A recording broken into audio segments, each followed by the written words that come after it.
I just want him to come once and understand our situation, not to take a decision from outside. At least be once, make us feel like we are Indian.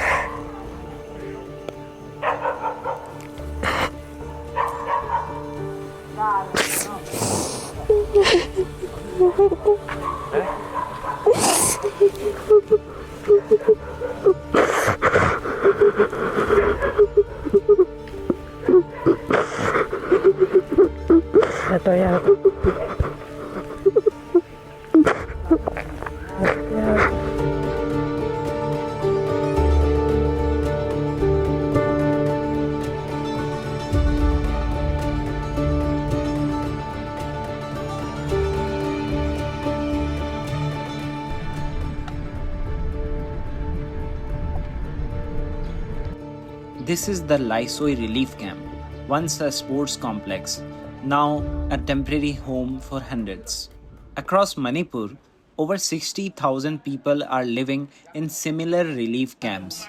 Families share rooms, bathrooms, meals, and their daily struggles, all holding on to one hope, to one day return to the villages they were forced to flee.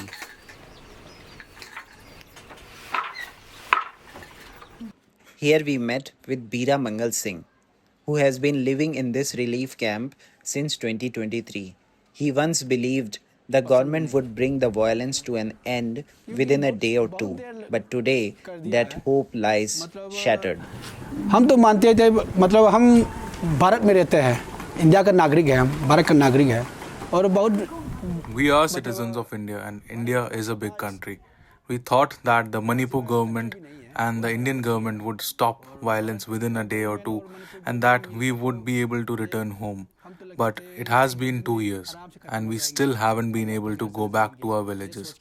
I believe that if the government truly wanted to, we could return home the very next day. But the government hasn't done anything. They're just giving us rice and lentils to eat. What will come of that? How can we raise our children with good education?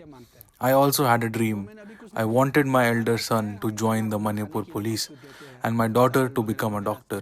But now, even dreaming of police or doctor seems far-fetched. Providing even basic education has become difficult.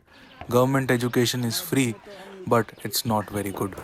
ये government अभी इसी तरीका में चल रहा है, ये तो हम बिल्कुल अच्छा नहीं लगता. With each passing month, the dream of a good education fades. For many here, faith in the government is no longer just shaken, it's gone. We visited another relief camp set up inside the Moirang College, a site that has drawn visits from Supreme Court judges and even Rahul Gandhi, who is leader of opposition in Lok Sabha. Here we met Kajal. This is what she had to say about life in the relief camps. Please at least visit Manipur once. Do not send his people here. At least set foot once in Manipur and try to understand the situation in Manipur. Not looking from far side and listening to what others say. Please come once in Manipur and be with us at least one day. Not even one day, I will say 1 minute with us. We will be very happy. But still, he is not coming. He has never come in Manipur once from the riots, right? Everyone knows. He have been visiting foreign countries, our neighboring states and all, but not Manipur. I just want him to come once and understand our situation, not to take a decision from outside. at least be once. Make us feel like we are Indian.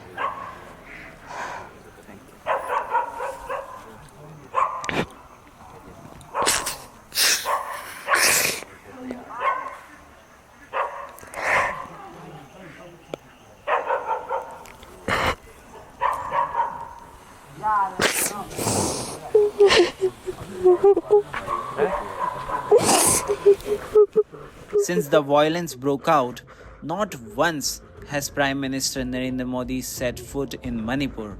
Even during the Lok Sabha 2024 elections, he cancelled his campaign visit to neighboring Mizoram.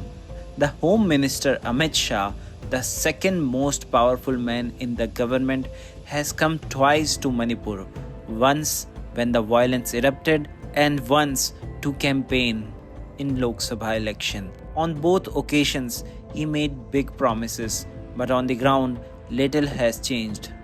In September 2023, the Supreme Court ordered the protection of homes left behind by displaced families. But in Manipur, armed groups like Arambai Tangol have taken over cookie houses and businesses, turning loss into permanent exile. Even under President's rule, justice remains out of reach.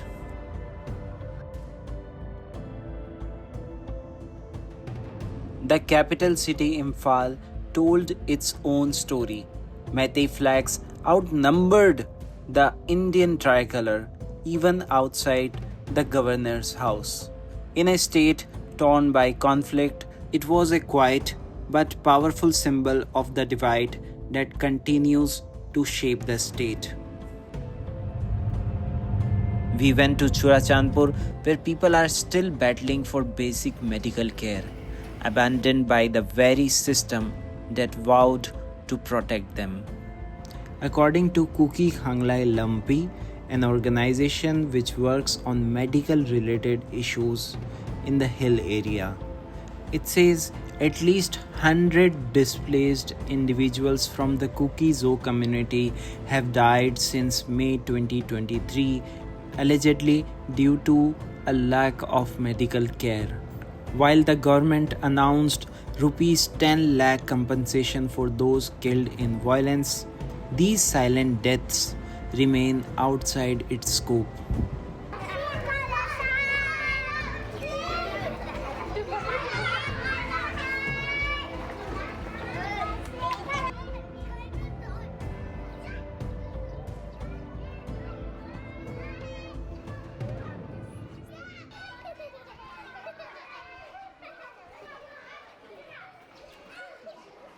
This school, set up by Kuki Student Organization, is meant for displaced children, but it's in dire state with no proper flooring and limited resources. Students are often forced to sit on the bare ground when the school is at full capacity.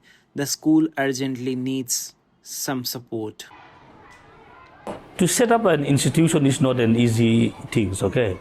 So we need to like whiteboard, like we need to get bench and desks for the students, and like chairs for the teachers. So all these things, furnitures and all, it was very, very challenging. So we used to approach a church who were running Sunday school. So we asked them their whiteboards, their bench and desks, and even right now also it's not sufficient, but somehow we are managing ourselves. So bench and desks, all these and all, it was very challenging. As our students mostly come from relief camp, they don't have proper food, because of that, we are facing like every single day students will get sick. No, we cannot provide good medicine. That is one of the challenges we are facing now. So if there is anyone who is willing to help us, not by case, but in kind, like we can provide our students medicine, like first aid and all. So they will be very, very helpful for the students. In 2 years of violence in Manipur, many students have abandoned their studies and taken up arms. Kuki students who were studying in Imphal now can't reach to their colleges. Okay, so before, exam centers used to be available within Sisipur or at least Imphal, and Imphal was accessible to us back then. But now we are forced to travel long distances to give those exams to Aizawl, which is not only draining but also sometimes financially draining as well. And then these exams, we have to travel for 15 plus hours, and sometimes the road conditions are not the very best, and these road conditions, how do I put it, it gets worse during the monsoon seasons because the rains would cause landslides as well, which will eventually delay, and then sometimes we get stuck in the road. And also there is the problem with accommodation as well and food as well over there in Aizawl. And it can be very demotivating sometimes because looking at the valley, they have easy access to all these exam centers, and overall the conflict also gave us so many emotional stress as well. Like sometimes it feels like the government is deliberately, like taking away our opportunity that we have every right to access. And last year, as we must have all known, Churchampu was removed as one of the exam centers for the SSC exam. And then that we were preparing to give the SSC CGL exam in Churchampu. Most of us, like all of the aspirants, we were hoping that we will be giving the CGL exams within our district. But then at the last moment, the center was removed from our district, and amidst the ongoing conflict, we figured that there would be some challenges, but we did not think that the authorities would go as far as remove our centers. So that caused us a lot of financial strain as well as stress for us students.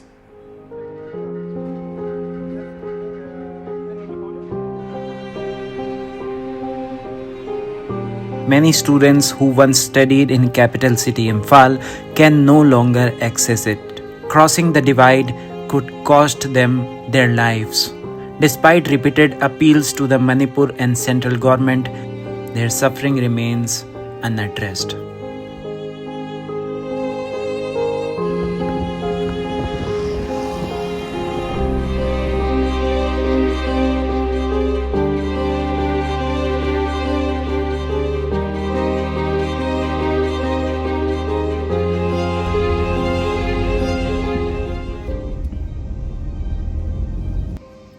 Over 260 lives lost. Many people died simply because they could not get medical care, and over 30 people are still missing in Manipur, neither found alive nor confirmed dead. अभी तक कुछ नहीं किया है सरकार की तरफ से हम लोग को कुछ भी नहीं मिला है. The government has not given us any help so far.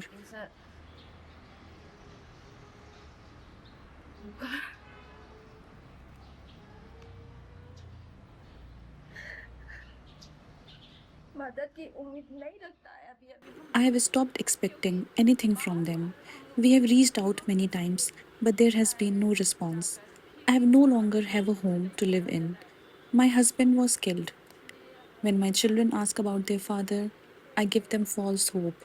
I tell them, when you grow up, your father will come back. घर भी नहीं है अभी देखो हम लोग का घर भी नहीं, पति भी नहीं. कितना दुख है अभी तक मैंने.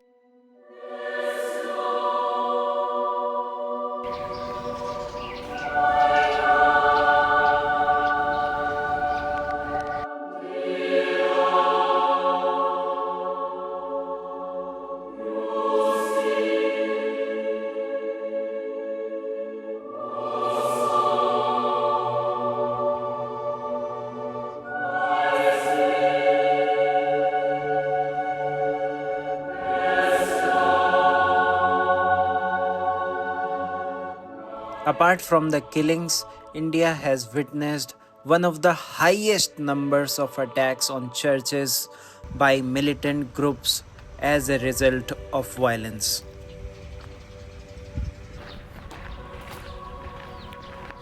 It was May 3rd, 2023, that something that we have never expected, that the mass attack happened, and the first target was the church. We can see that in the first 2 days and 2 nights, how the church was attacked. In that first 2 days or 3 days, any church, whether it belongs to the Kuki or the Meitei or the Naga or Roman Catholic, the church was the first target that we witnessed in the first few days of the ongoing violence in Manipur. Church properties like best Bible colleges or institutions, schools and all that, more than 300 churches have been destroyed or burned down. And recently, in the month of November, more churches have been burned down. And so I have no exact number how many churches have been burned down, but I'm sure it is more than 300 churches and church properties. The ones in Imphal are the best churches in terms of the structure and in terms of the people, and that's where you find the most educated people go. And when a church in Imphal was destroyed, you can say 50% of the church infrastructures were destroyed for the tribal people. So this has been going on. Now this is 2 years now, and no sufficient effort has been made to resolve the problem. Of course, everybody wants peace. We want peace, but then without security, without addressing the problem, it is difficult to imagine or hope for a lasting peace. So my request is this, that we as Indian citizens committed to serve the nation in different capacities, we want this problem need to be solved, and it has to be solved politically. Politically, because it has to be a lasting peace.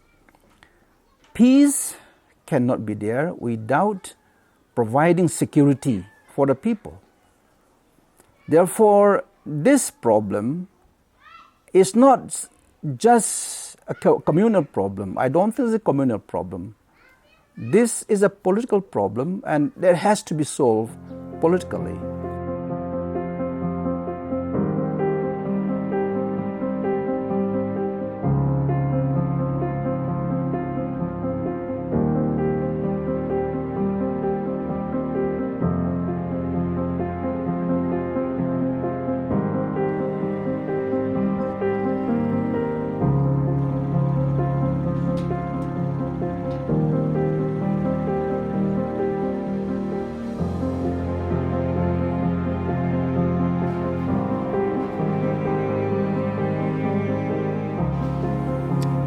No, we don't think so, because we even forgot that we have a prime minister.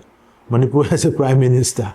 We even forgot that, because his role or his contribution or his relevance in this ongoing crisis is completely now gone to zero.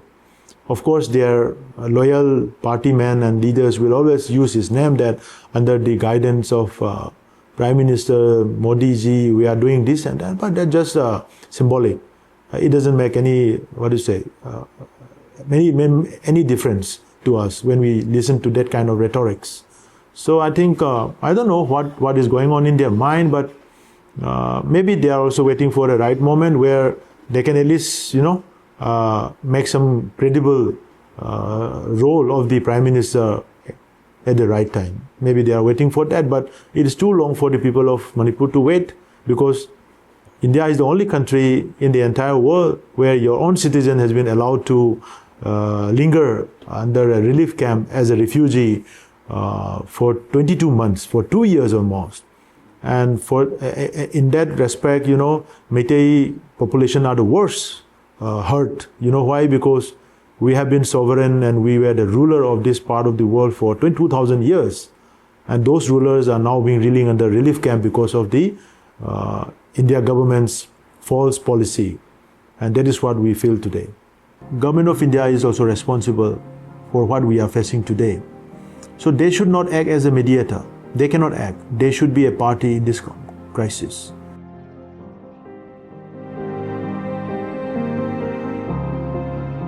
The wire reached out to Manipur Governor and former Chief Minister N. Biren Singh.